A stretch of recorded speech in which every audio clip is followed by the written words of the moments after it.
You ever notice how some people stay stuck in the same cycle for years, complaining about their situation but never actually doing anything to change it? They'll tell you about how unhappy they are, how things aren't working out, how life keeps throwing them curveballs. But then when you offer solutions or suggest they try something different, suddenly there's an excuse for everything. Too risky, they say. What if it doesn't work? What if people judge me? What if I fail?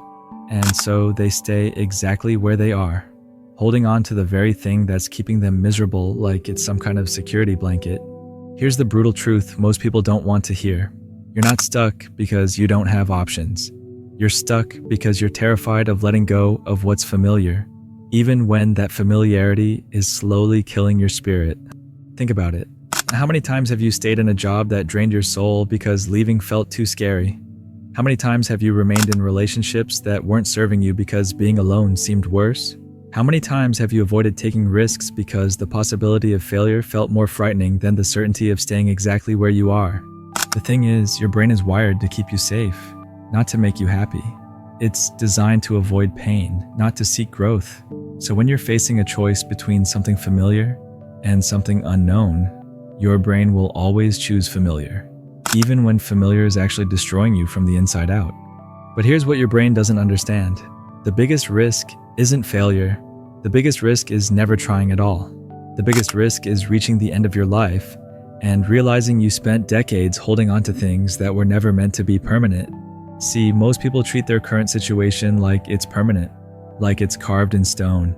They act like their job, their relationship, their financial situation, their living arrangement, their social circle, all of it is fixed and unchangeable. But none of it is. None of it was ever meant to be permanent. Everything in your life right now is just a temporary arrangement. Your job is temporary. Your relationship status is temporary. Your financial situation is temporary. Your living situation is temporary. Even your problems are temporary. The only thing that makes any of it permanent is your decision to hold on to it. And that's where the real prison is built. Not in your circumstances, but in your grip on those circumstances. Not in what's happening to you, but in your refusal to let go of what's happening to you. You know what the difference is between people who transform their lives and people who stay stuck? It's not talent, it's not luck, it's not connections, it's not even intelligence, it's their relationship with letting go. The people who transform their lives understand that holding on too tight is actually the thing that keeps them trapped. They understand that sometimes you have to release your grip on what is in order to make space for what could be. But most people, they hold on like their life depends on it. They hold on to jobs that don't fulfill them because they're afraid they won't find anything better. They hold on to relationships that don't serve them because they're terrified of being alone. They hold on to grudges because they think forgiveness means weakness. They hold on to old versions of themselves because they're scared of who they might become if they let themselves grow.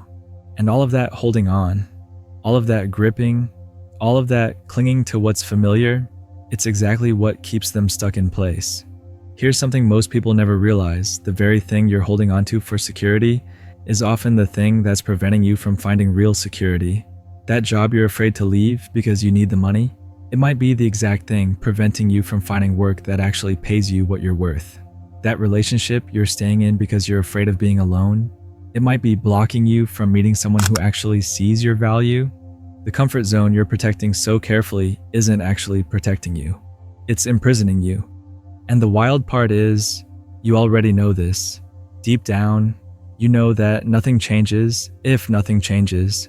You know that the definition of insanity is doing the same thing over and over and expecting different results. You know that if you want something you've never had, you have to do something you've never done. But knowing and doing are two completely different things, because doing requires letting go, and letting go requires trust. Trust that you'll figure it out. Trust that you're more capable than you think. Trust that the universe isn't actually conspiring against you. Most people would rather stay in a prison they know than risk freedom they can't guarantee. They'd rather hold on to pain that's familiar than reach for joy that's uncertain. They'd rather complain about their circumstances than take responsibility for changing them. But here's the thing about letting go. It's not about giving up. It's about opening up. It's not about losing control. It's about realizing you never had control in the first place. It's not about becoming careless, it's about becoming courageous. When you finally understand that your tight grip on things is actually what's choking the life out of your dreams, that's when everything starts to shift. When you realize that the safety you think you're creating by holding on is actually the danger you're creating by not growing, that's when you start to see possibilities instead of just problems. The people who seem to effortlessly create the lives they want, they're not doing anything magical. They're just willing to let go of what doesn't serve them to make space for what does. They're willing to release their grip on certainty, to grab hold of possibility. Think about water for a second. Water doesn't fight the rocks in its path. It doesn't grip onto the banks of the river. It flows around obstacles. It adapts to whatever container it's in. It finds the path of least resistance. And because it doesn't hold on to anything, it can go anywhere. But most people live like ice, rigid, frozen, unable to adapt, breaking under pressure instead of flowing through it. They hold their shape so tightly that they can't move, can't grow, can't change. The difference between ice and water isn't the substance. It's the temperature, it's the environment. It's the willingness to change form when the situation calls for it. And that's what letting go really is. It's not about becoming weak or passive. It's about becoming fluid enough to adapt, flexible enough to grow, open enough to receive what's trying to come into your life. So here's the question you need to ask yourself. What are you holding on to that's actually holding you back? What are you gripping so tightly that you can't grab hold of anything new? What are you so afraid of losing that you're preventing yourself from gaining? Because the truth is, you're not stuck. You never were. You're just holding on too tight to see the doors that are already open. Now let me tell you the most dangerous part about all of this. You can understand the concept, you can nod along with every word, but if you don't actually practice releasing your grip, you'll stay exactly where you are. Because here's the thing most people don't want to admit. Holding on feels safer than letting go, even when it's slowly killing you. Think about it like this. You've been gripping so tightly for so long that your hands have cramped up. Your muscles have locked into position. And now, when someone tells you to relax, to open your fingers, your body literally fights against it. The same thing happens with your mind. Your brain has been trained to hold on, to control, to resist, and now it takes conscious effort to do the opposite. But here's what happens when you actually start practicing this. When you begin to loosen your grip on outcomes, on people's opinions, on your need to control every situation. At first, it feels terrifying. Your mind will scream at you that you're being irresponsible, that you're giving up, that something terrible will happen if you don't hold on tight. That's normal. That's just your brain doing what it's been programmed to do.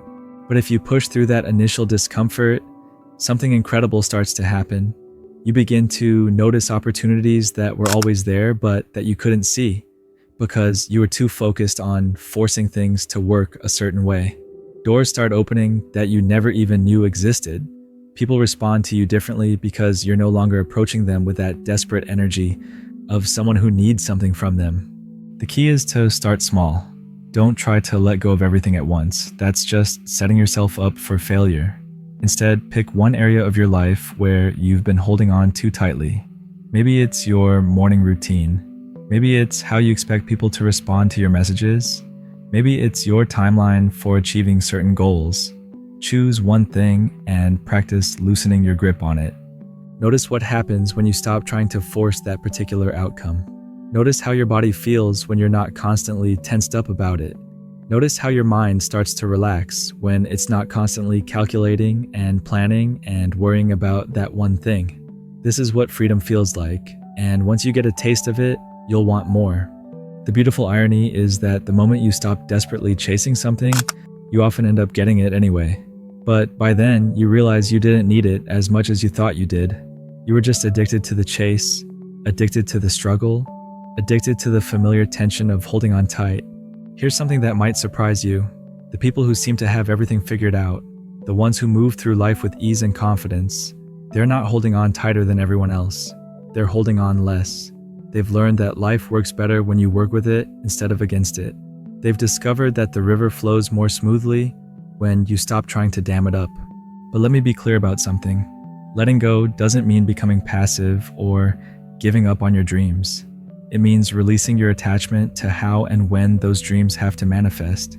It means trusting that if something is meant for you, it will find its way to you without you having to strangle it into existence. The strongest people aren't the ones who can hold on the longest. They're the ones who know when to let go.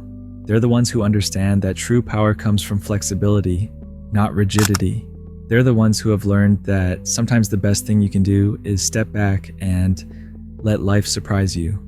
So ask yourself this: what would happen if you loosened your grip just a little bit?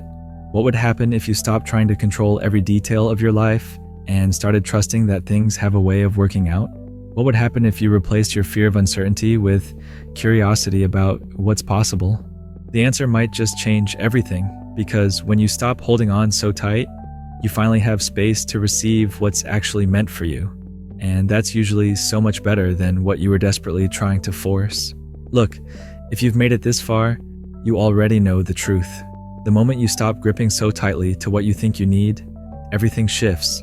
But here's what nobody tells you about letting go. It's not a one-time event. It's a daily practice. Your brain will try to convince you that loosening your grip means losing control. That's the biggest lie it tells you. Real control comes from knowing when to hold on and when to release. It's like learning to drive. White-knuckling the steering wheel doesn't make you safer. It makes you dangerous. The people who seem to flow through life effortlessly aren't lucky. They've simply learned that resistance creates more problems than it solves. They've figured out that sometimes the best move is no move at all. They let the current carry them instead of fighting upstream. Here's your challenge. Pick one thing you've been holding on to too tightly. Maybe it's a relationship that's run its course, a job that's draining you, or an expectation that's crushing you. For the next week, practice loosening your grip on just that one thing. Notice what happens when you stop forcing outcomes. You'll probably feel uncomfortable at first. That's normal. Your mind equates control with safety, so letting go feels risky. But pay attention to what actually happens. You might discover that the thing you were desperately trying to control was actually controlling you. The truth is, most of what we cling to isn't even real. It's stories we tell ourselves about how things should be. And while we're busy strangling these fantasies, life is happening all around us. Real opportunities, real connections, real possibilities. Think about it. When you're not busy forcing doors open, you notice the ones that are already unlocked. When you're not laser focused on one narrow path, you see the shortcuts and alternate routes. When you stop demanding that life look a certain way, you start appreciating what's actually there. This doesn't mean becoming passive or giving up on your dreams. It means holding your goals lightly. Pursue what matters to you, but don't let the pursuit become a prison. Work toward your vision, but stay flexible about how you get there. The most successful people aren't the ones who never face obstacles. They're the ones who dance with uncertainty instead of fighting it. They adapt, they pivot, they find new ways forward when the old ways stop working. So stop telling yourself you're stuck. You're not trapped. You're just squeezing too hard. Loosen your grip, take a breath, and watch how quickly things start to move.